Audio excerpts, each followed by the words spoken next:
welcome to episode 5, I think now, of our Final Fantasy podcast. Good evening. This evening we have Gecko, Kane, and Zessel. So first we'll start off with Gecko. If you could introduce a little bit about yourself, please, and what you love about Final Fantasy. Yeah, sure. Well, I'm Gecko Man. Real name's Chris. Not that I open up to that very often, but there you go. I'm from Scotland. I was introduced to Final Fantasy through a friend actually, who originally owned Final Fantasy VII. So I originally played it from that point onward, and then my first one that I actually purchased myself was Final Fantasy VIII, which is probably the one I've played most. And I've made my way through kind of like the rest of the series, going forward, and then from 7 backwards. That's pretty much the same as me. Yeah, well, kind of jumped a bit. I mean, I've still not finished 5 yet, but I've done 1, 2, 3, and obviously 4, and its predecessor, its sequel. Cool. Kane, I know we've had you on before, but if you could please just introduce yourself and a bit about Final Fantasy. Kane. I just love the Final Fantasy series. My favorite series. I've gone through basically every main game and a few of the spin-offs as well. And I just really like all the stories of them, like all the characters. And this one, 4, is actually my favorite one out of the whole series. And Zessel. Hi, I'm Zessel. I played every single Final Fantasy that's been released in the States.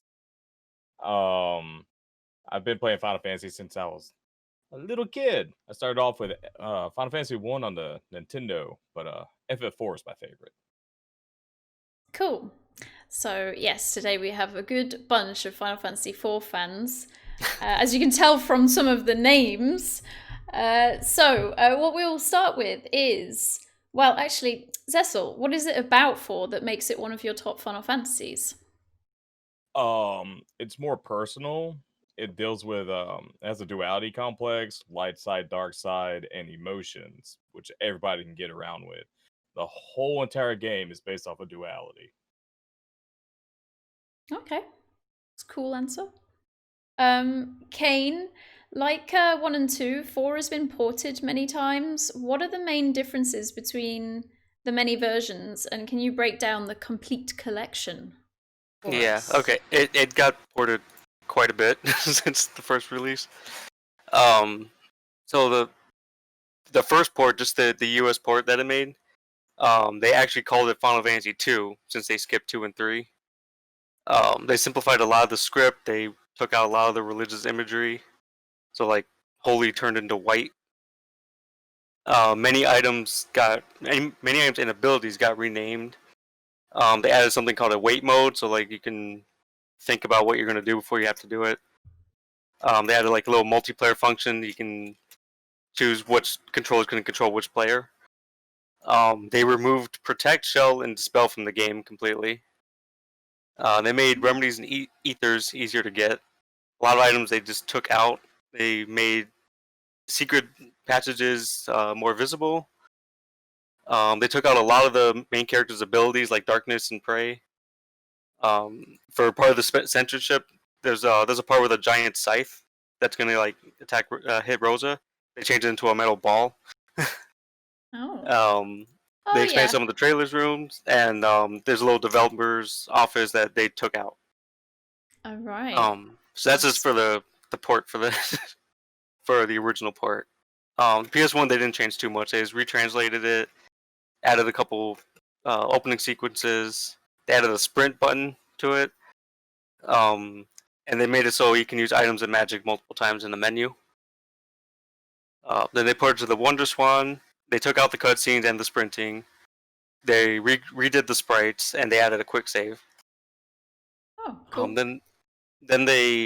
Then for the Game Boy Advance version, they added character portraits to all the dialogue. They added a lot of new endgame stuff. So now, when you get to the final dungeon, you can actually switch the members of your party. which you weren't able to do before.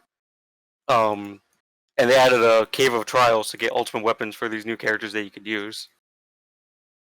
And then after you beat the game, there's a post-game dungeon called the Lunar Ruins.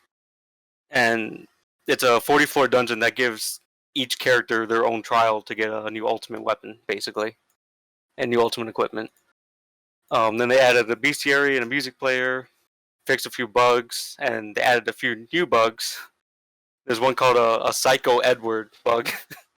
Psycho Edward. Oh, Yeah, it's like a bug where you put him in berserk, and then he goes into hide, and then he'll just keep continuously attacking the enemies while he's off screen. Cool. And then they did the DS. I'll come back to that. That's a complete remake. So then they did the PSP version. That's the complete collection. So the main thing with the complete collection is they bundle it with the After Years, which is a sequel to Final Fantasy IV. It takes place 17 years after the main game, and they added a new short interlude game, which is a year later. It kind of explains why the main villain of the After Years kind of looks like Rydia. Then what they added, they added a couple of 3D cutscenes into the game. This is for the main game. They added the option to swap the music between the original music and the remade music. They added auto battle. They made a second ATB bar for when you're casting spells. They made Porum's Cry confuse enemies, and now, and that was basically it for the complete collection. And then it had a whole graphical overhaul. Then for the DS, they completely overhauled the game and made it harder. So they added a couple new story elements. Like they added a little bit more to Golbez's background. Gave a little bit more motivation for Zemus for what he's doing, and Kane's father. They added a couple of new cutscenes. They added voice acting to everything. I mean, not to everything, but to the CGI cutscenes. And they added a new opening to it. And there's a character called Naming Way in all of them. Since he can't name anyone now with the voice acting, they gave him like a new little side quest, and where he changes his name throughout the game, and you have to do little things for him. They removed all the post-game stuff from the 2D version. They added a brand new system called the Augment system, and now they had this little thing where you're in the menu. Depending on which character you control, you can see what their thoughts are at the time. And they add a little mini map while you're exploring dungeons. And if you actually get 100% on each floor, you'll get an item. They completely rebalanced the characters. They changed a lot of their abilities, a lot of their stats. Added new ones and stuff like that. They made Rosa's arrows infinite. They added a new summon called White, which is a completely customizable summon. They changed the Fat Chocobo, so he doesn't store items, but he gives mini games for the White summon to improve on them and customize them. And that's also where you see the bestiary, the music player, and the movie player. They have auto battle there. They rebalance a lot of the bosses too to make them harder. They get new attack patterns. They have more health, and they do more damage. But now slow and stop will work on a lot of them. That's actually a really good strategy for most bosses there. And for post game, they added 2 new bosses called the Garian and Proto Babel. Those are 2 new super bosses, and they added a new game plus where you keep all the augments that you had from each playthrough. Yeah, that's about it. I mean, that's a lot. That's a lot. Yeah. What were the year differences between each of those? Like the last 2 releases, the DS version. What year was that? Double check that really quick. It was a few years though. Also, just for everybody in the audience, everyone in chat, as you may have just seen, Tomato Boris has just done a question. We have a setting tonight in the channel points where I think it's just like 50 points that you can ask a question for these guys. So if you wanted to ask any of the speakers tonight that aim it at them in particular, or if you just want to ask everybody, feel free to pop a question in the channel point section, and then at the end of the stream we will read them out, unless they're relevant to something we're currently talking about, at which point I will just throw them in the middle and sideline someone. Okay, so the DS was around 2008. Yeah. And I believe the PSP was around 2012. Oh, okay. Or 2016, I think, actually, sorry. Okay, that's very interesting how they did that whole 3D thing, and Yeah. with the voices and everything. Okay, so let's move on to Gecko. I actually have quite a random question, actually. How do you feel about mobile gaming, and do you usually port it to PC?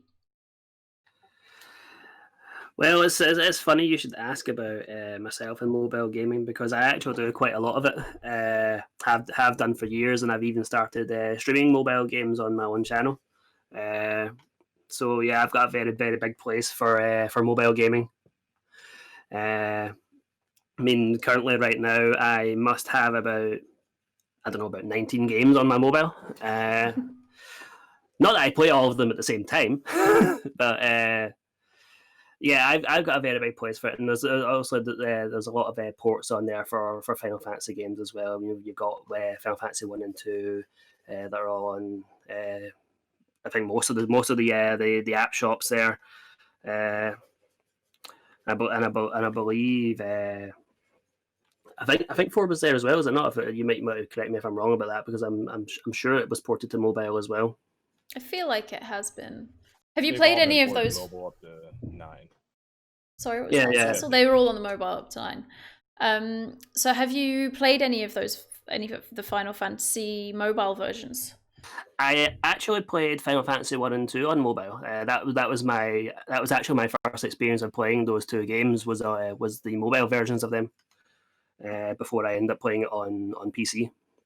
And how do you feel about their mobile versions of the Final Fantasy games?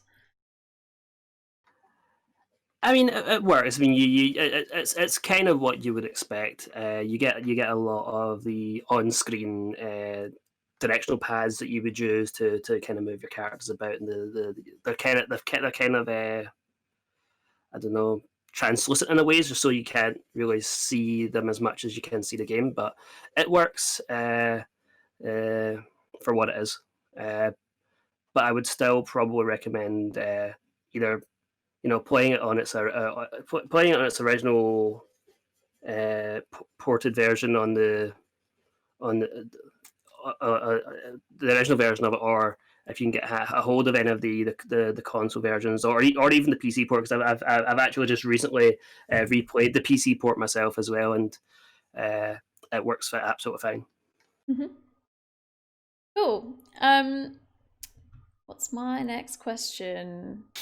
Oh, well, actually, this is in relation to what Tomato has just asked in chat. So my version of Tomato's question was for Kane. Apparently, one version of Final Fantasy IV is listed as easy compared to another. What elements differ between the two? Which is where you mentioned earlier about the religious content being removed. So Tomato's question is, if it's not already been asked, what made the Japanese release significantly harder? So it's the Japanese one that was more difficult than the American? Is correct? Right, and then and there was another Japanese version they released. It was called Easy Type. That's what the easy mode is. Okay. They renamed a lot of the monsters, items and equipment. They reworded the script to make it easier to understand for people. They added a little bit of extra dialogue to like explain what the controls of the game are.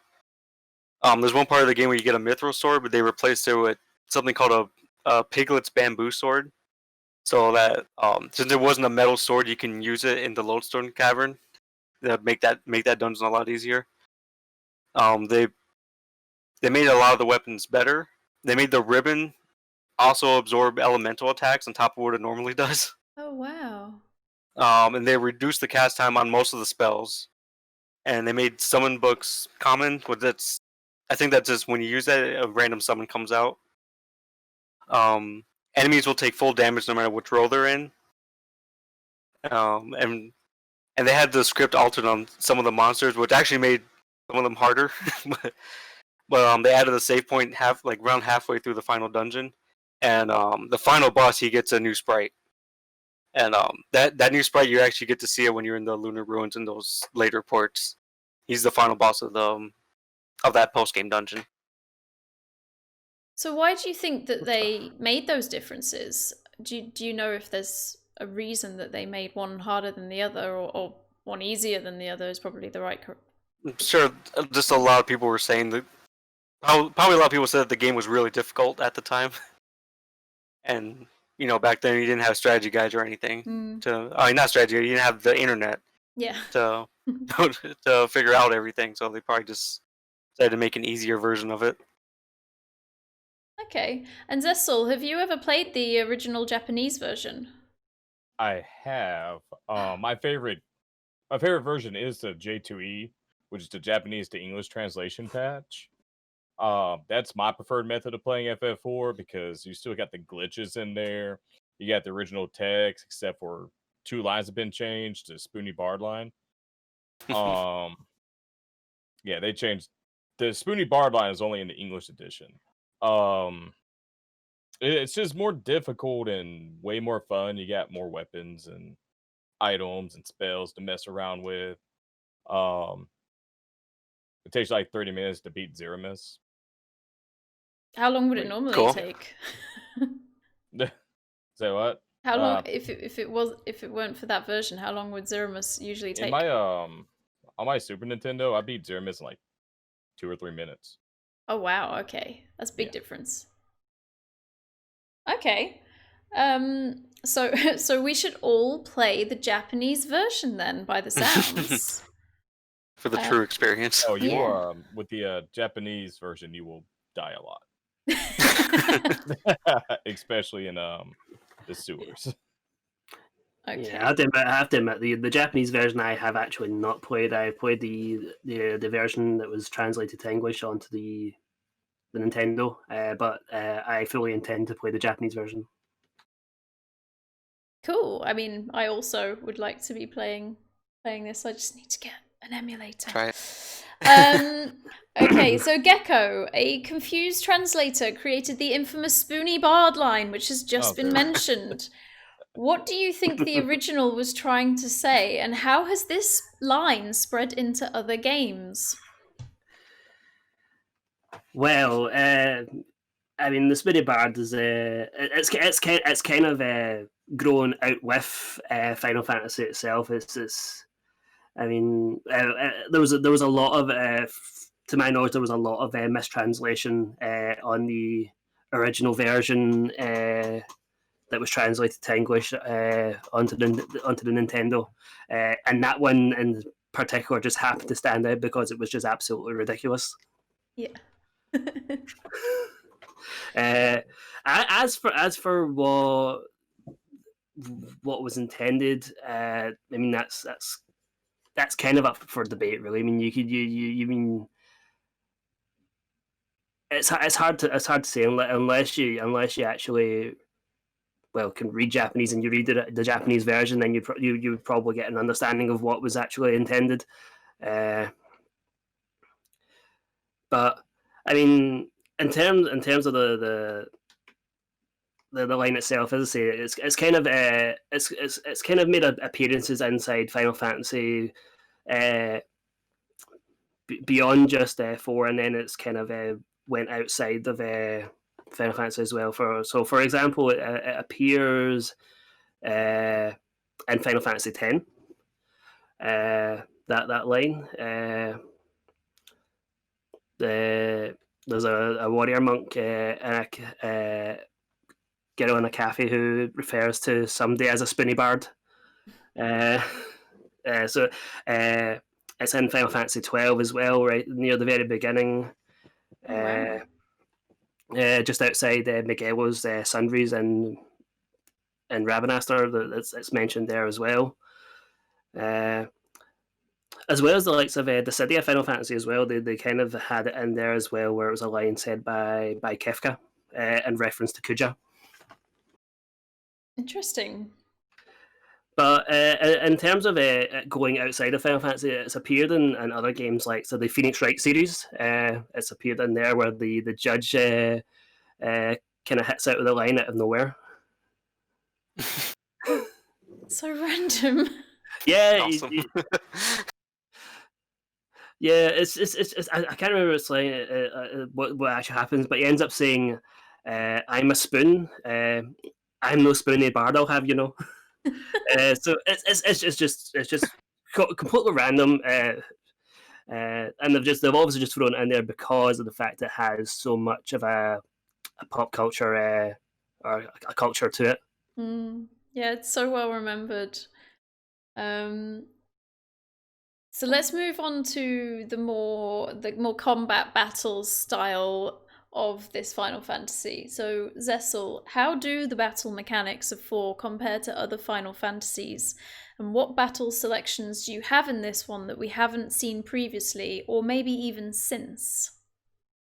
Final Fantasy IV is the first Final Fantasy to introduce the ATB system in full effect, which I forgot the creator, but he got that from Formula One racing.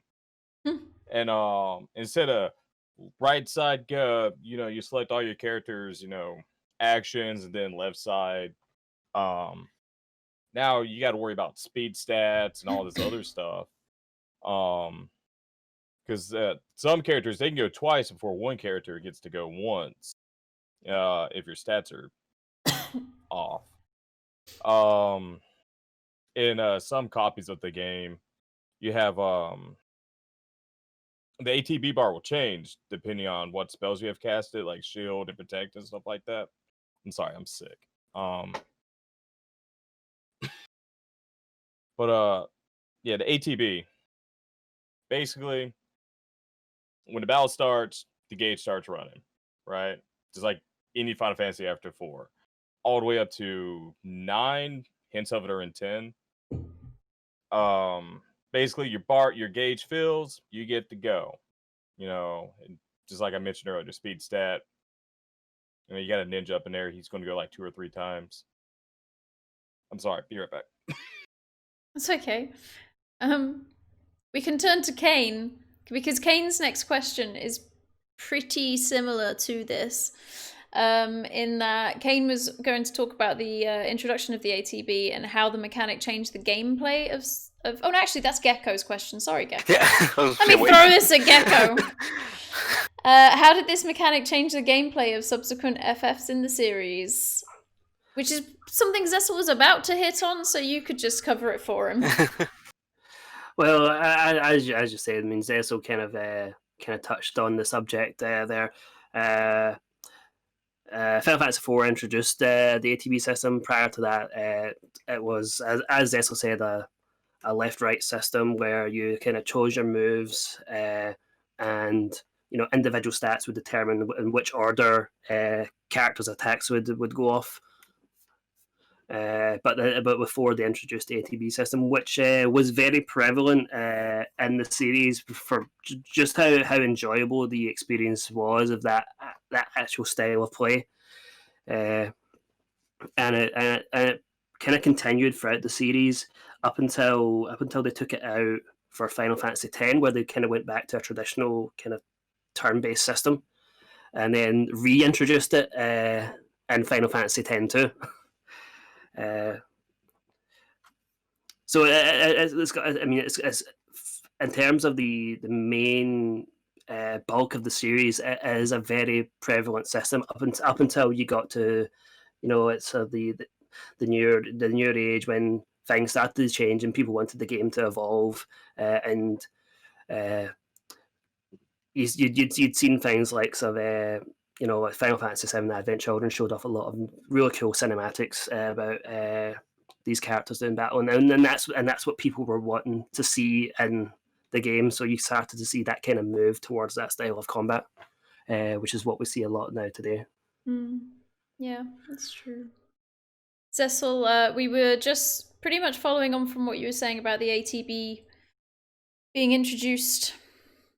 We can move on to Kane if you would like, where we were going to talk about ninjutsu magic, if that's what how you pronounce it. Being first introduced in 4 and then only used in online Final Fantasy since. What is this type of magic, and why do you think it isn't in any of the other regular Final Fantasy series? Yeah, so it's a group of magic specific to ninjas that Edge uses in 4. And basically all the ninjutsu, it's either AoE spells, like Flood or Blitz, some kind of elemental attack, or a little bit of evasive spells like Smoke. I think after this they didn't really use it because it's honestly not that useful for Edge in 4, because he never really gets high magic stats to take full advantage of it. And then after 4, most of the time when you see a ninja, there would be one way or another they could just get black magic spells from something else anyway. So they probably didn't feel a need to put ninjutsu in there as well. Okay. We'll go back to Zessel now, if that's okay with Zessel. What are the side quest summons, and do you usually get them? Since side quest summons, you got Goblin and I forgot the bird. I don't normally get them because they're useless, basically. I mean, you can well, you got the God, what are they called? I just had them on my tongue. The fairies. You can go get the sylphs. You can go get the sylphs and everything from Sylph Cave. You can go to the Land of Summons to get Leviathan and Ashura. Those two are useful. The sylphs, unless you're doing some hard content, I just ignore those as well. But yeah, most of it get Leviathan and Ashura in the Feymark. Okay. And Gecko. Pig is a spell which is also introduced in and then left in 4. Why do you think they didn't carry on with Pig? Well, that's do you know what? This is probably one of the ones I struggled with most to actually come up with a good answer for. Just because, I mean, Peg is one of those spells. It's kind of covered by a lot of other stats effects, or at least a lot of its impairments are covered by other effects. So it probably just came down to the fact that these other effects just made it so that it was unnecessary. But doing some research, I actually did find that Pig did reappear in the series. Appears in Final Fantasy 14. Ah, of course. Of course, 14. And that's because Final Fantasy 14, as you guys will probably be aware of anyway, it likes to touch back on a lot of the older parts of the series and bring it to new light. So I think there was a specific boss that inflicted the pig status on you, which made you which caused you to be immobile for a certain period of time. But the pig status effect itself, I mean, what it did is it disabled most of your regular commands and all of your ability to cast magic. Is it basically like Toad? It was basically like Toad, yeah, which also existed in the same game. Yeah. It's too much of the same thing. Yeah, well, I think that's what it came down to. I mean, they kind of looked at Toad. You kind of got the combination of Toad, Pig, and Minnie in the same game. Yeah. Which kind of all cover into each other. And I think they probably just felt that it was just a bit too much. And yeah, I mean that's the only reason I can think of why it was kind of left behind, is that there was just other stats effects there that kind of did its job. But also, I mean, like we had in the last podcast episode where we were talking about 1, 2, and 3. We were one of the questions or one of the answers and discussion topics was about the fact that they had was it called Toad then as well? And it's not Frog. I think it's called Toad then. But yeah, you had Minnie and you had Toad, and those were used in the storyline as well as within battle. So they had a purpose already. Whereas Pig didn't really have, you didn't need to be a pig to like be anywhere. You know, it had no real purpose in the game. So it's probably one of their reasons to never continue it. No, well, the only really relevant thing that Pig had to the story is that I think there was just one dancer woman who would just kind of decide that you deserve to be a pig. Uh, Yeah. and you know that was that.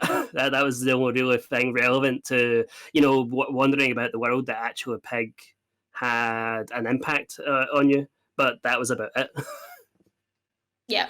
Yeah. And as Zessel has actually just written in chat, those pig sprites were so cute, though. Oh, they are. They are. That is a redeeming factor, to be fair. The main reason. With the pigs though, I'm pretty sure the Mysidians, if you're under the pig status, they have different dialogue before you go on the Mount Ordeals. Okay. Yeah. I'm pretty sure about that. I need to go back and try that That's out. cool. I didn't know that. Yeah. There's like 2 or 3 NPCs with different dialogue, I believe. Oh, that's interesting. Okay. It's good to know. Now we're going to move on to a fat chocobo. So, Kane, there's a fat chocobo which you can summon to store and retrieve your items. Has this been used in other Final Fantasies? Actually, the only other Final Fantasy it's used as a storage is 3 before then. But after that they just changed what the fat chocobo is. Because after that it'll just be either a summon, or in 14 you can use it as a mount even. And then I said it earlier, but even when they did the remake of it on the 3D, they didn't even use the fat chocobo as a storage there either. Okay, it's interesting. Zessel, which is the hardest boss to beat in your opinion, and how do you go about defeating them? Younger Zessel would be Scargmiliane. Okay. The first thing. But still to this day, I have problems going from what's his name? The Cognazo. Because you have a boss right before Cognazo who will really lay a whooping on you. Then you right? go in yeah, Fagin. And then you go fight Cognazo and he's got this stupid shield. It still messes me up to this day. That's the hardest boss for me. People have problems with the Fiend of Fire. I'm forgetting names today. Rubicante. Yeah, Rubicante. Or the Magus sisters. But Cognazo's always been hard for me. Because you're just at a point in the game where it's just a huge spike in difficulty. It's just like, bye, you're gonna die. Yeah, sorry, I was going to say I would kind of have to echo that as well. I mean, I mean, up to that point, you're playing through the game quite naturally, and then you just get hit with a Cagnazo tsunami, and you're just instantly dead. Yep. Yeah. Yeah. Yeah, your boy Chris in chat has written that Demon Wall is my hardest in that game. You guys find It's a fun one. Demon Wall? Yeah, it's Demon a fun Wall's one, fun. Kane. The demon wall, I found you need to be really fast. Yeah, code 4 kills you. Yeah, and I think you can. I think the go-to strategy is to inflict slow on it, just so you've got more time before it crushes you. Okay. Demon Wall. All thing you gotta do is put the game on wait, stay in your inventory, or in the command menu, and just keep laying attack on them, attacking spells. You'd be done in like 2 minutes. Yeah. And that's about it. It's stress incarnate. Sorry, I'm just having to get rid of a bot in chat. You didn't want more followers? I know, I'm getting them all the time at the minute. Yeah. So this question is now for... Also, just to remind everybody in chat, if you do have any questions for these guys, if you do channel points, you'll find that there's a super cheap, I think it's like 50 channel points, so you should have them immediately. Chuck a question in there, and then we will read your question out later on. So this next question is for each one of you. We'll go through you one by one, and it is, who is your favorite character in Final Fantasy IV and why? So Gecko, we will start with you. Oh, sorry, I was just saying hi to the audience. Uh, well, I mean, anybody that's kind of asked me in the past what my favorite aspects of Final Fantasy games, I always kind of go and tell people that, in terms of a whole package, Final Fantasy VI is my personal favorite. But in terms of my favorite character in the entire series, that actually belongs to Cecil himself from Final Fantasy IV. And it's purely just because of his personal battle throughout the game. The journey that he goes through from being this trusting servant of the King of Baron, and then he starts to see things that aren't quite right. Uh, and then he ends up in the in the village of Mist, where he's kind of used as kind of a pawn to wipe out that village. uh, Yep. but his story of how he changes to his perspective of how things are, or how he is as well, because he personally feels up to that point as well. So he's responsible for a lot of the pain that's been caused uh, by the County of Baron, and he kind of goes. He ends up in Mysidian and self reflects at that point, and ends up going on a journey to Mount Ordeals, where he eventually gets his paladin status. Which is also a very fun mechanic in the game, because it kind of resets the character as well, so that's fun. Level 1. If you don't buy gear in Mysidia, you're screwed. That part was always You're funny. gonna die. Yeah, but Get 5 levels in the first battle.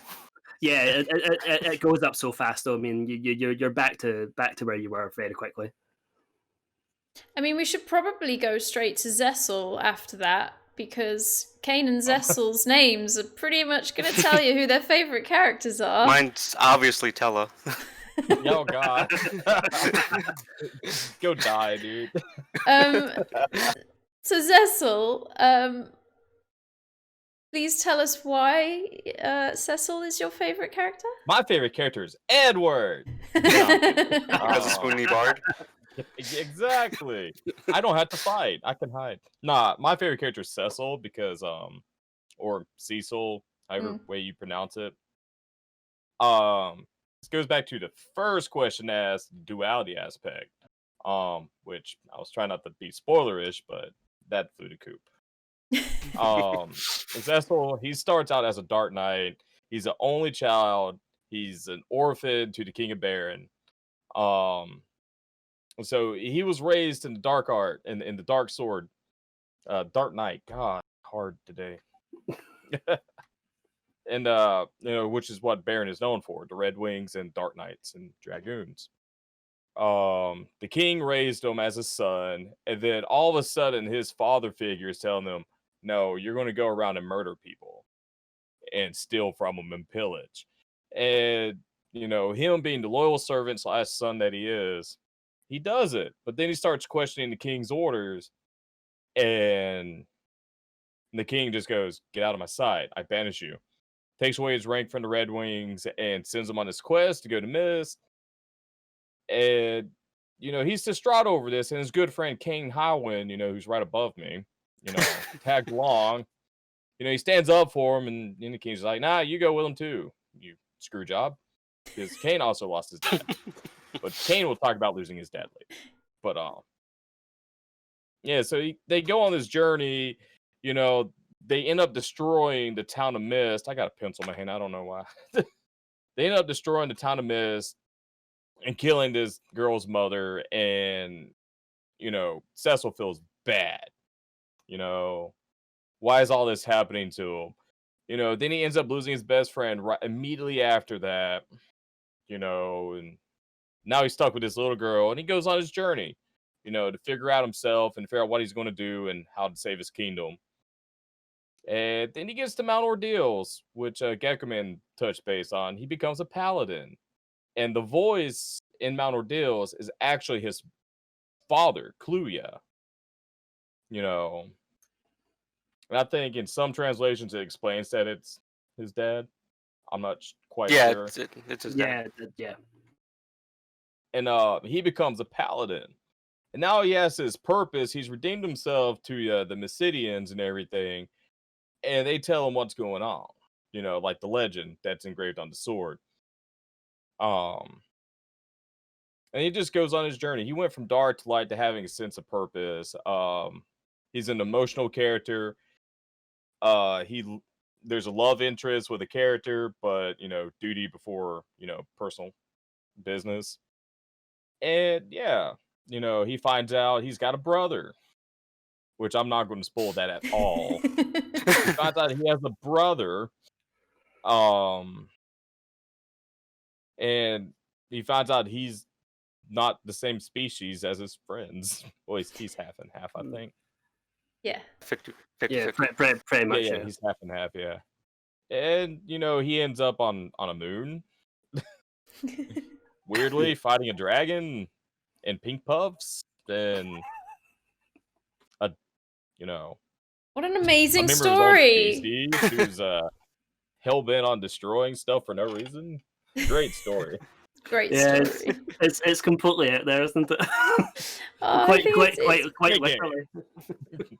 I mean, this is exactly why I questioned this podcast episode as to, does Final Fantasy have the best story? Because what Cecil has just written, it was spoken, is actually, I think, a really, really well put together story. It may seem a little bit crazy in places, but actually that is pure Moon Final people. Fantasy fodder. It's beautiful.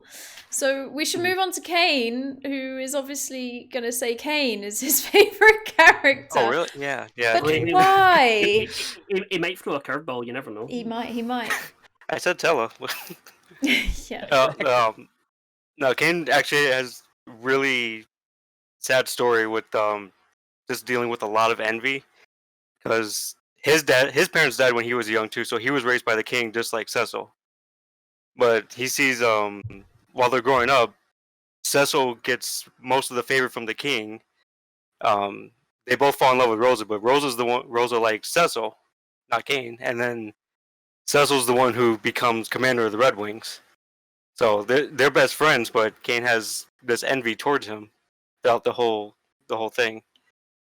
So then once they get separated, he gets mind controlled by Golbez, and all those feelings come out, and he just wants to kill Cecil and prove himself to Rosa.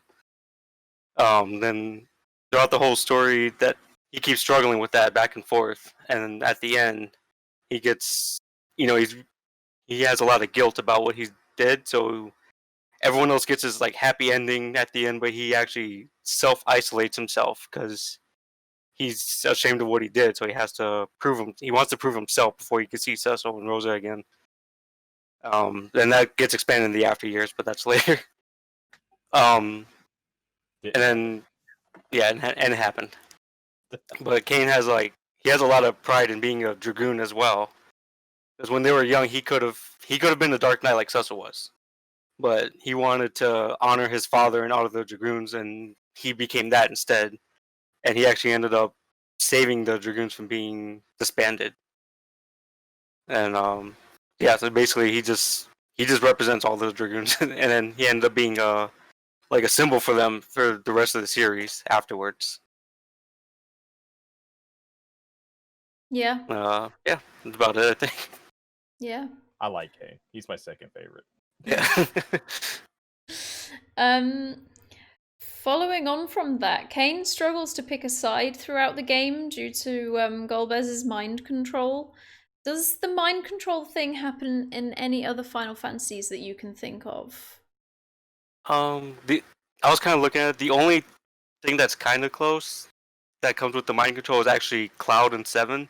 Yeah. When Genova controls him a couple of times and actually makes him give Sephiroth the black materia. And that's when Kane got controlled and took the dark crystal from Cecil and everybody. Yeah. That's true. That's the only thing that I could think of that came up that involved mind control, besides also Golbez in the same game. But there's a couple other people who struggle with what side they were in throughout the game for other reasons, like Leon from the second game, Beatrix from 9, and then Gabranth a little bit from 12. They all had their little internal struggles with what was happening. Yeah, your boy Right. Chris in chat is saying 8 with Ultimacia controlling. Yeah, I was just about to go into that because Ultimacia, she kind of controls both That's right, and Renoa as well. Adia and Renoa at separate times. It's actually quite a common thing. Does 8 really count as a Final Fantasy? Out there. Oh no, fighting I words. am team anti-8, guys. He's ill, guys. Don't listen to him. So Ignore everything he just said this entire hour. The next question is actually aimed at Cecil. Hopefully he can answer this. I don't know if he's gonna cough. Cecil has quite a journey throughout this game. Do you feel like he's one of the most developed characters in the Final Fantasy series? What trials? I mean, you've actually answered this bit. What trials does he face like no other? Do you think, from my question, do you think he is one of the most developed characters, or would you compare him to any others that you can think of? I think Cecil in the whole series up towards 10. Cecil has the best story arc of being the enemy to being redeemed and just being having emotions introduced into him. The only other one that I'd say is equal is Zidane from FF9. But yeah, his Cecil's story arc is just amazing. Especially if you take the time and backtrack and actually talk to people. Some people hate him, some people like him, but then their dialogue changes when he changes classes. So Cecil's pretty great. I will accept this answer. And he's got a Cecil's actually one of my favorite characters too. Yeah. Yeah, same. Oh, that's great. Gecko, a lot of people rate the storyline of this one higher than most. What do you think makes it one of the best, and which parts stands out most in Final Fantasy IV? Well, as I kind of touched on earlier on, I kind of mentioned that Final Fantasy VI was my personal favorite for its overall content, but Final Fantasy IV is really, really close. And it kind of changes. I kind of sometimes have wavering thoughts between the two because when I play one, then I think, oh, actually, I like this one more, and then play the other, like, oh, actually, it's just kind of that way. But Final Fantasy IV for me, yeah, I mean, it has a lot of really, really big highlights. I mean, I don't know how spoiler really we're wanting to be here. It's an old game. You can say whatever you want about it. Oh boy! I mean, there's a lot of hardship and there's a lot of darkness in this game. There's a lot of where your main cast are heading towards a certain goal to do something, and it just seems like Golbez is just always one step ahead of them, and then we can't go on without touching on Terra, because I believe he's the only playable character. Correct me if I'm wrong. That actually perishes in the game. Yep. Hello. Yeah. And that was him trying to use the spell Meteor to kill Golbez, which ultimately failed. So that was a bit of a sad moment, and of course, Taylor did give us the infamous Spoonie Bard line. So we have to love Taylor for that. I mean,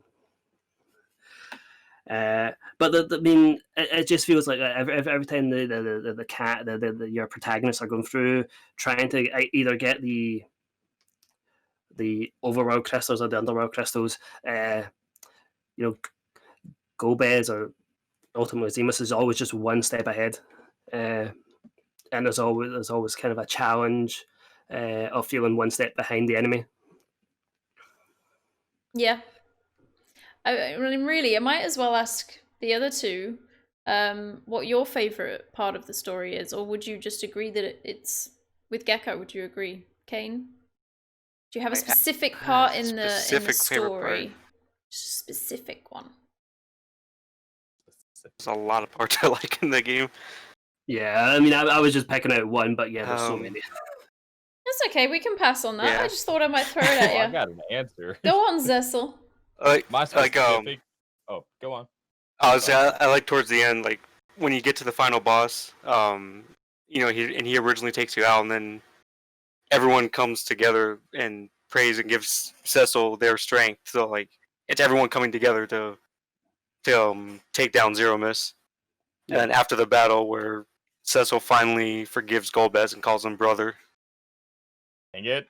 Yeah, there we go. That's that out the window there. Well, that's out the bag now. Kane and Golbez are brothers. We said full spoilers here. We did, yeah. It's fine. Yeah, Kane and Golbez are brothers. Zessel, go on. Well, my favorite part is actually the ending credits when they do the cutscenes. Oh yeah. Oh yeah.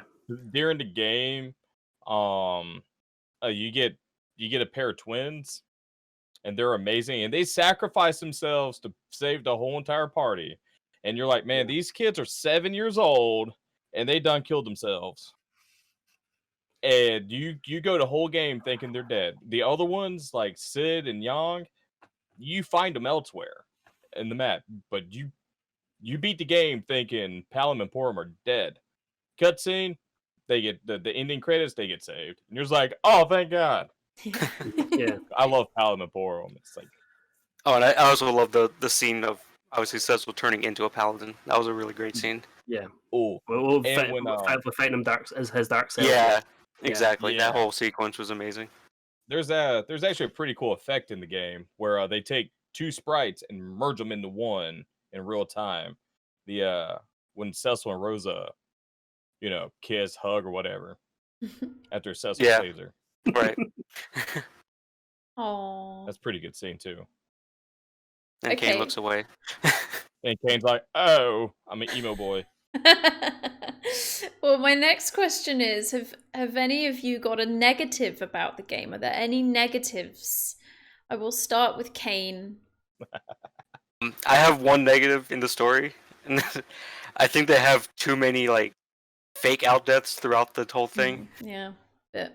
Because there's probably about 6 times in the entire game either you lose your whole party, you don't know what happened to them, or someone supposedly sacrifices themselves. And the only time that actually someone dies in all those times is when Tella sacrifices himself. Yeah. Everyone else comes back at the end, good as new. Yeah. Yeah, but Tella gets replaced. Don't. Tella gets replaced. Yeah, we have for sure. Yeah, he's better. Yeah. Gecko next. To be actually perfectly honest with you, that was the exact same thing. Okay. Makes sense. Nice. Literally, that is. I mean, I would say it's quite funny because a lot of people are sort of saying that for Final Fantasy VII Remake, not to give away too many spoilers because I'm not going to mention any names, but in that there's a lot of seemingly fake deaths as well. Yeah, that's a good point. That's a good point. It's Actually, interesting that they're bringing it back. they undid a lot of them at the end. Yeah. Zessel, what about you? Do you have any negatives other than what we've just said? I'm fine with all fake out devs. That's fine. Cool. I found Yang alive in the Sylph Cave. Awesome. Cool. Nah, I hate the Lodestone Cavern where you have to fight all those stupid doors. Okay. With no metal. Oh god, yeah. With no metal equipment on. And it's just like, oh, I gotta go into it's this room. Boom, dun, dun, battle. That is an annoying dungeon. Yeah. And the game ending. I hate starting over. Oh, that's a cute answer. Kane, can you describe the developer's room for us? You did mention it quite early on in the podcast. What are the funny things that happen in the developer's room? Yeah, it's this cool little area that you get in the Dwarven Castle. You can find, and you actually find a bunch of sprites and little random encounters, and they're named after all the people involved with the game. So like you can talk with them, they'll all just say little quotes, or they'll fight. You can fight them, and they'll give you a little random quote too. And then also in there, you can find something called the Lustful Lolly Hole, which is just this magazine that's highly implied to be like a perverted magazine. And I mean, that's basically what the room is. It's just like a fun little Easter egg thing. Yeah. When you go to the 3D version of the game, they still have it, but they change all the names to reflect the new team behind the remake. And then in the after years, they actually move that room to near where the final dungeon is. And again, they update all the names for all the new people behind that game. It's nice that they kept it in all the versions. Yeah, I think so. Yeah. Those are really cool. It's a really fun addition that they added. So we're coming up to our last few questions. If there's anybody else in chat that hasn't put a question through the channel points yet and would like to ask any more questions on Final Fantasy, please chuck them in now through the channel points and I'll read them out for you in a minute. So, Gecko, which Final Fantasy would you mostly compare to 4 and why? That was another one I kind of struggled with because I personally feel 4 stands out in its own quite well. Mhm. And I've already kind of mentioned 6, but I like both of them for different reasons because and it's because they are different. They have different settings. They have different ways the games play out. But I mean, a lot of the earlier Final Fantasy games prior to 6 were all kind of like a medieval type era, and yeah, it was one of those ones. I honestly I find it hard to really compare it to any of the others because it was the first game. It was really the first game in the series that gave you protagonists with actual names when it was originally released. Because before that it was just the Warriors of Light. So up until that point, you kind of had characters that you could kind of name on your own that had no real character development as such until 4 came along. So that and that's part of what makes 4 special as well. Yeah. Does anybody else? Does any of you two, Cecil and Kane, do you think you could compare it to any other Final Fantasy in any way? The No, only not Final really. Fantasy I can compare it to is 9. Just because Mm. every character is already preset in the story, there's no genericness about it. It's going to be the same story no matter what. Cecil's going to go to Mount Ordeals, become a paladin. He's going to fight Golbez. Tella's going to die. Gonna yell Spoony Bard. He's going to cry over his daughter who is trying to marry a prince. I don't. My daughter's trying to marry a prince, and they're a Spoony Bard. Go for it, baby girl. But they're Spoony Bards. But unlike 1, 2, or 3, where there you teleported, you're there. Okay, cool. Go explore. No story on the characters. Yeah.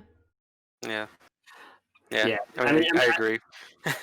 Yeah, I mean, with the re-releases, they obviously gave those characters a bit more depth. Like in 2, they with the remakes of them, they gave the characters names like some Leon and Firion and things like that. And with 3 you had and with 3 you had Lunaf and Arya and that cast as well. When they even those 2 didn't have nearly as much character development as 4 does. No, exactly not. They just gave them names. Yeah, that is pretty much that's most of the big difference between, well, apart from the upscaling and graphics, of course, but that's is that they gave those characters kind of more meaningful names. Yeah. Okay, so let's move on to the last question.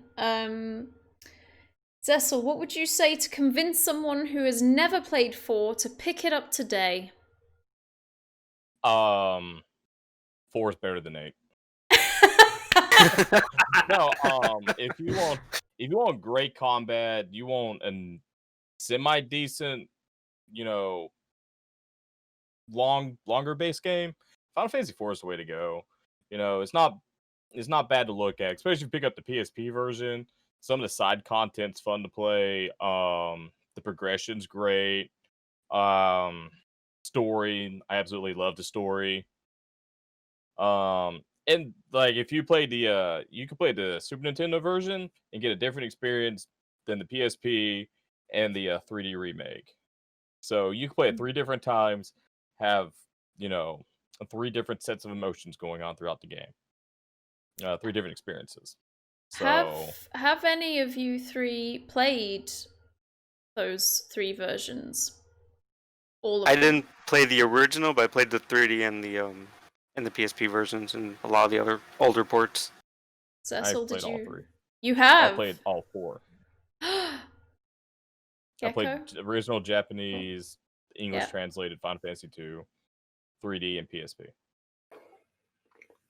And as I kind of mentioned, I've played the English version on the Nintendo. I played the 3DS version, and I bought the PC port as well, which I've played.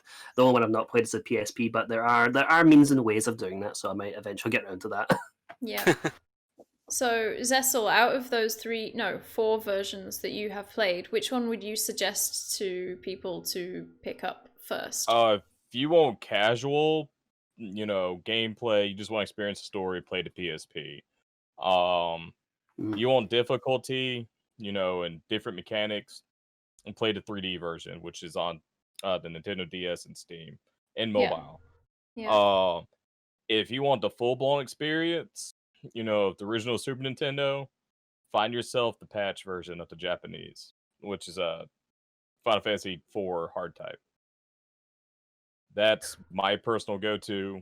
That's what I like playing, but I know the mechanics and what's going to happen and how to handle it.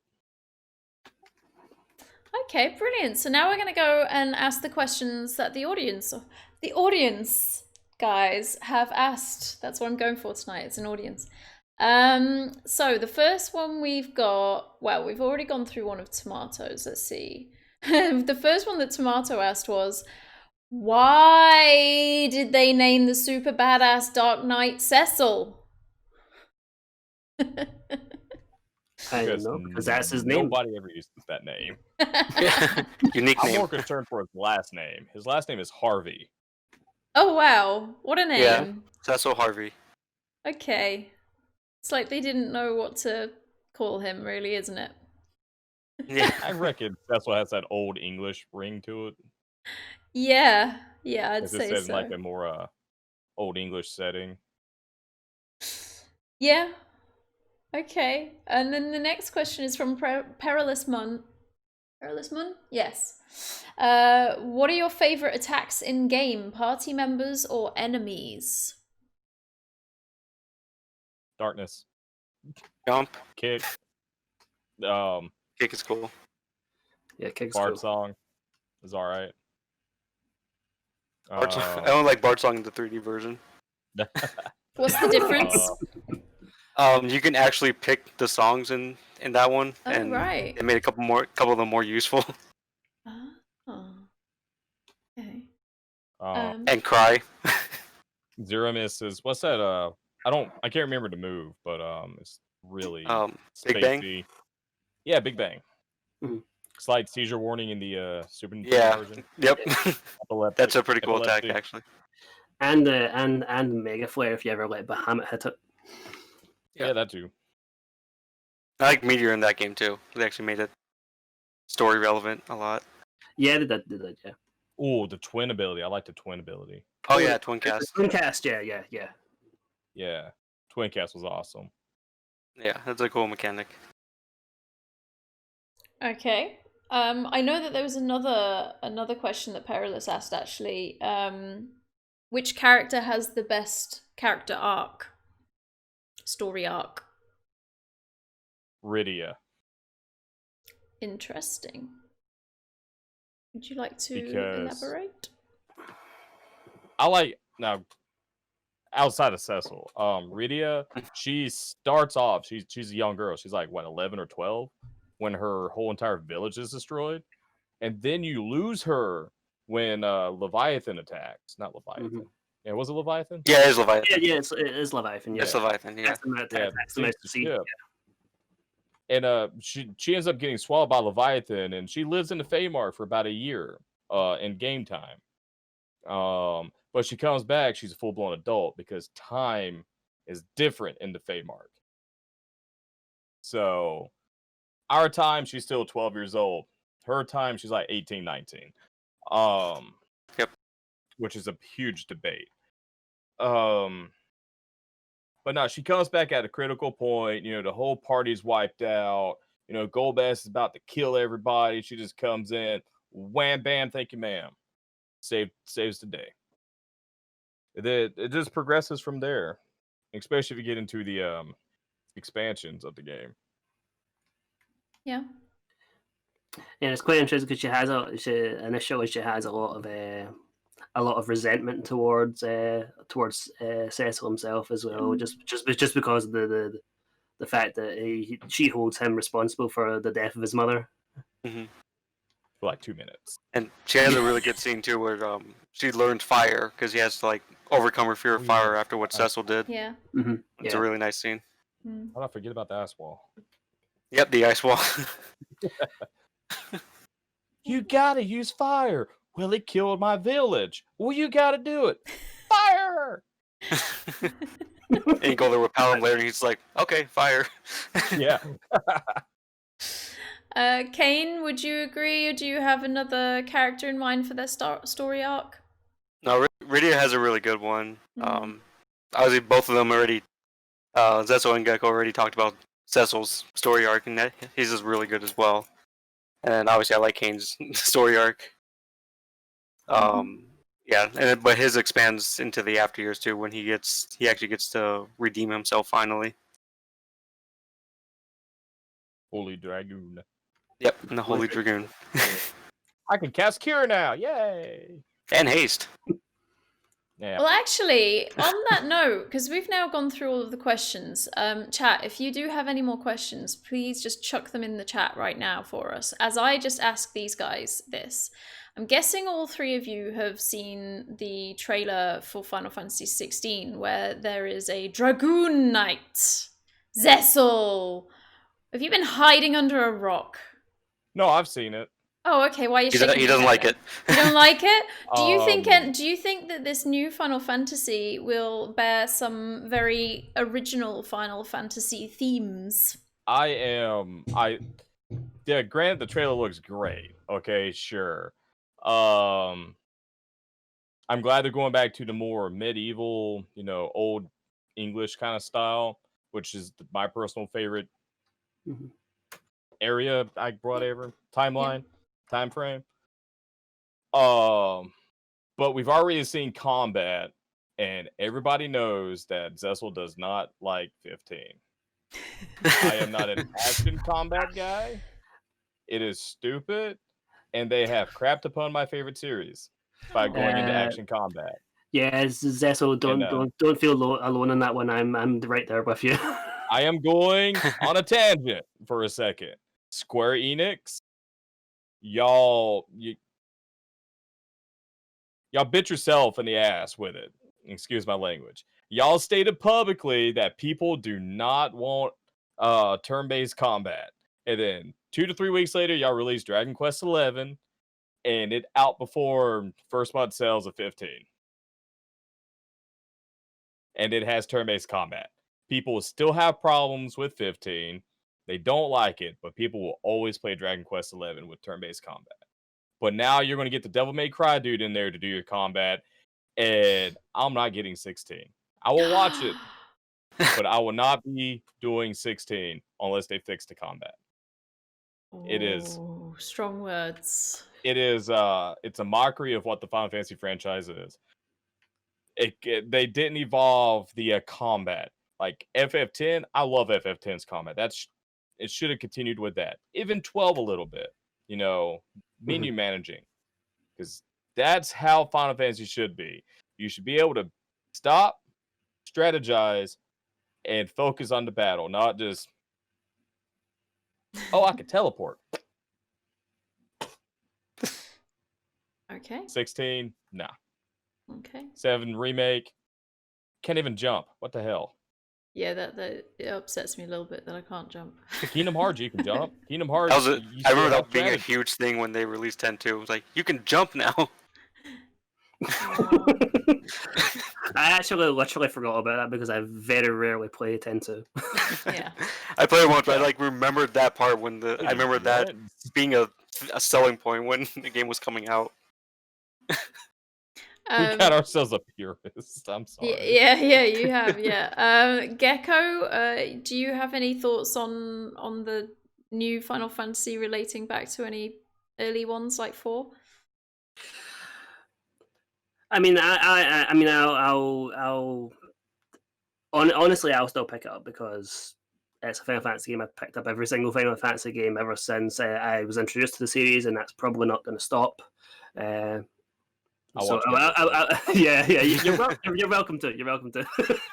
I mean, I'll give it a try. I mean, from what we've seen of the combat, I mean, it still has that Final Fantasy 15 feel, which I have personal gripes with because I just I just find it mind numbing. I mean, literally all you're doing is holding a button. Yeah. Yeah. It was a bit If you can dodge, you can win the game easy. You still I got dead in the ice cavern a lot. I was quite happy with the fact that they went back to the medieval kind of theme because that is predominantly what earlier Final Fantasy games had, and I really like that theme. So I will check it out more just because of the fact that they're going in terms of the game story back to the roots, I guess. Kane, what about you? I like the setting as well. It's like the medieval setting, and then they're bringing. It sounds like they're bringing the crystals back, into being an important plot device on there. I actually did like the combat because Devil May Cry is actually my second favorite series. So if they're doing that kind of combat in it, then that's good for me. So I'm definitely going to be getting that game. It's a win-win for Kane. Yeah, it's a win-win for me. It's like combining my two favorites. So I'm in. And I love how all the summons looked in the game in that trailer. Yeah. They all looked amazing.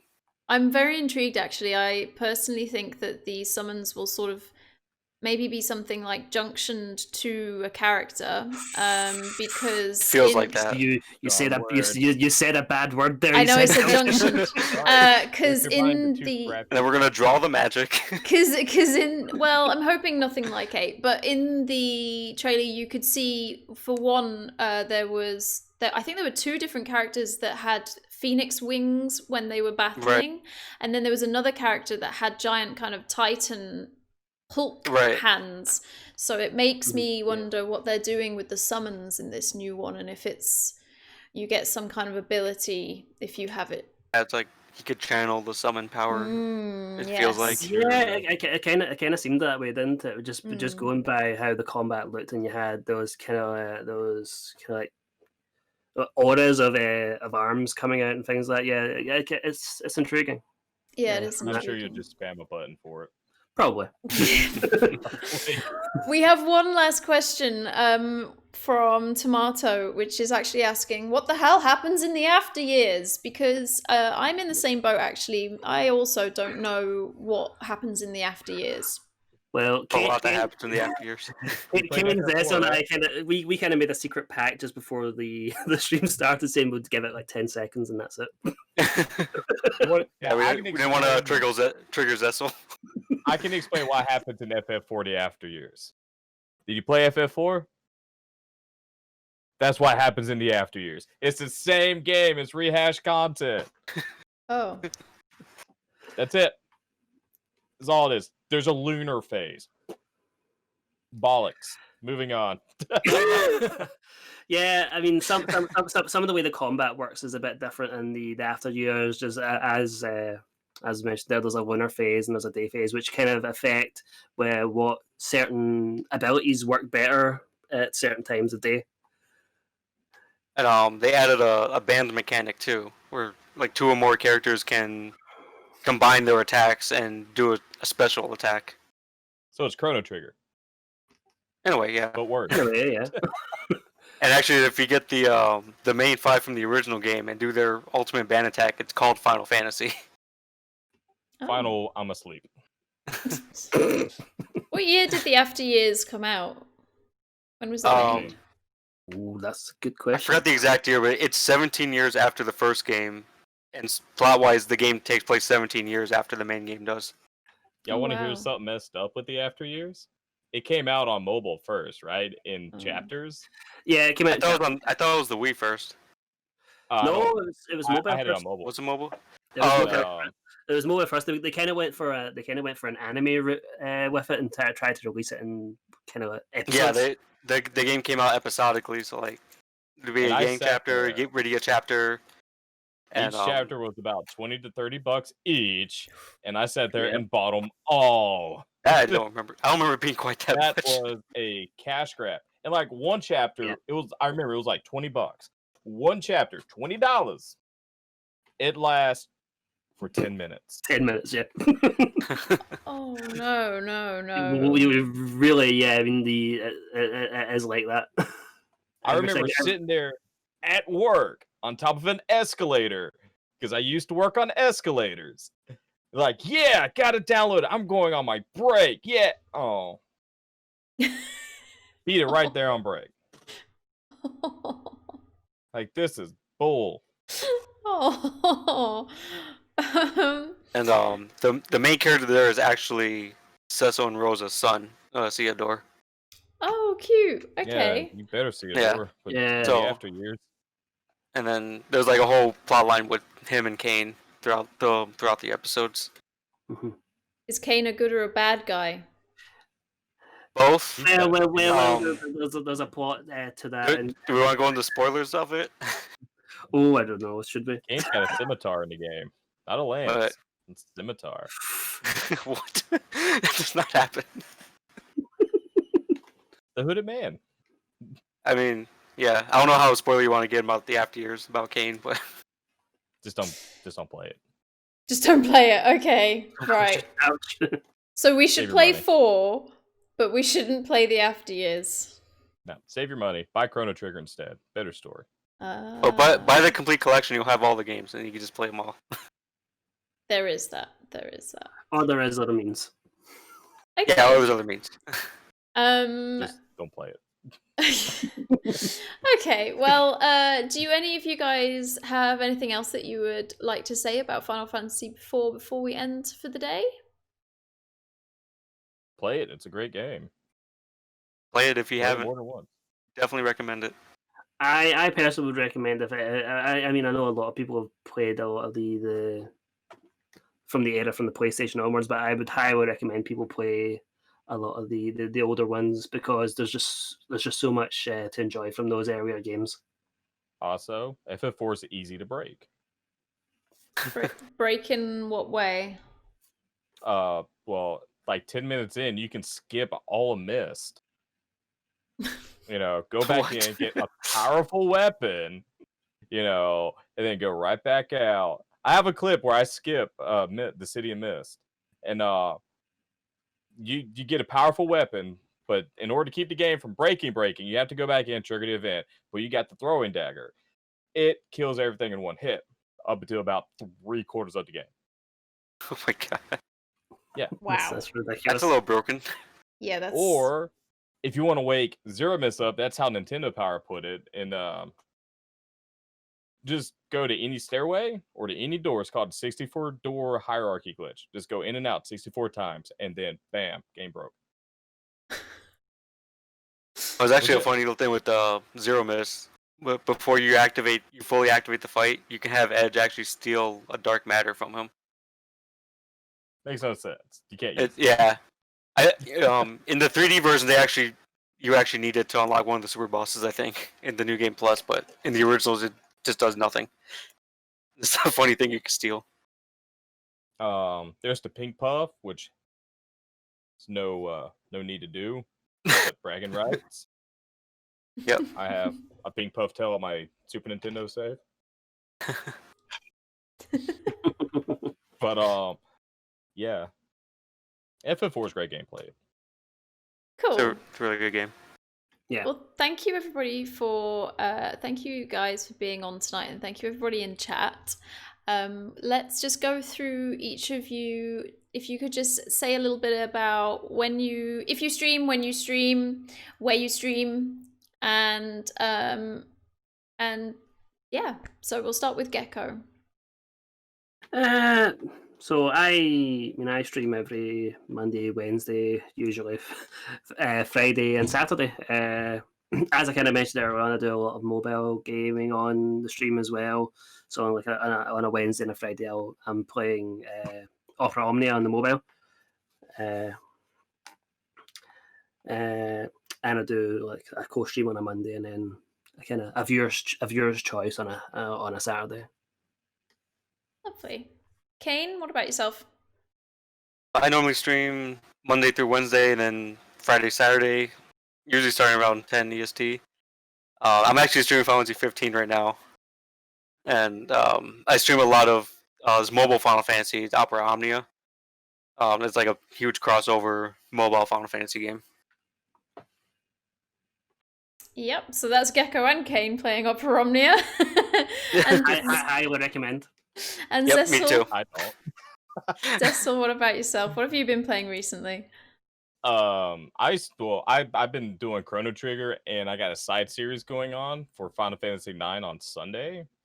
I try to stream every night at 8:30 Eastern. Right now I got stuff going on, so my day I've been canceling days lately. But Sunday is a definite. I do Final Fantasy for the children, for the kids on Sunday. It's a clean, family-friendly stream nowadays, and it's to introduce kids to RPGs and trying to, show them that modern warfare ain't the only thing around. But I'm currently playing Chrono Trigger as my main series Monday through Friday at 8:30 Lovely. Eastern. Wonderful. Well, thank you very much, guys. Thanks for joining me. Actually, now is a perfect time for me to announce for everybody. Next month being October, I would like to hold a Halloween Final Fantasy quiz podcast, a quiz show, rather than a discussion of a Final Fantasy. So if any of you, including you guys that are currently here with me, if any of you would like to take part in a Final Fantasy quiz, I'm down for that. preferably where you might take yourself back. So preferably where you're willing to do fancy dressed up as one of your Final Fantasy characters. Please let me know. I'm really hoping that we can do a Halloween quiz night where we'll have Final Fantasy questions, and hopefully the audience can also get involved with it. We should have lots of little rounds, and it should be very interactive and interesting. But I would love to have a few of you guys live with me, dressed up as Final Fantasy characters, and I also have to do that. It's me too, don't worry, I'm not getting out of it. So if any of you are interested, please send me a message. Any of the ways. I'm on Discord, I'm on here, I'm on Twitter, I'm everywhere. Just find me and you'll see. Zessel, you've redeemed a question. What interests me about Final Fantasy IV? You want to know what interests me about Final Fantasy IV? The story was what got me into Final Fantasy IV. So in preparation for this podcast episode, I watched a playthrough of the PSP version. Before starting a watch through, I checked all of the versions that there were, and I wanted to see which one I would prefer to watch, and I actually chose the PSP. I don't really like the 3D remakes of the Final Fantasies. And the PSP seemed the most sort of best written, most stable looking one, so I went with that, and thoroughly enjoyed it. Right from the off, the story's already kicks in, and I really enjoyed watching it and immediately wanted to start playing it, which is a little bit difficult because I've got to find an emulator for it. But there you go. That's my answer, Cecil. I hope you like that. Yay! Yay! Yay! Kane, I have a question for you. Yep. Why What's is it? Why does Kane seem like he's in the air for an eternity when you jump? Yeah, dude, yeah. Why are you always he up there? jumps really high up. Gotta get that speed going so he can do the double damage when he hits him, when he hits the enemy. Well, yes, so that's it, everybody. The next podcast will hopefully be a Halloween quiz, and if any of you want to join in, please do join in and let me know, and I will be putting up information about it in the coming weeks and trying to collate some peeps that are willing. So thank you everybody for being here tonight. Thank you Gecko, Kane and Zessel for joining me. It is an absolute pleasure having you guys on. You're always so full of information, and that's why we choose you guys for the podcast. Thanks for having us. Thanks for having us along. Yeah. Oh, thank you guys. Anytime. Thank you very much for chat. Fantasy anytime. Exactly. Thank you very much, chat, for being here and bringing in some more questions for us to ask everybody. I really appreciate all of you being here, and I hope to see you all soon. So everybody say bye. Bye, guys. Bye, guys. Bye.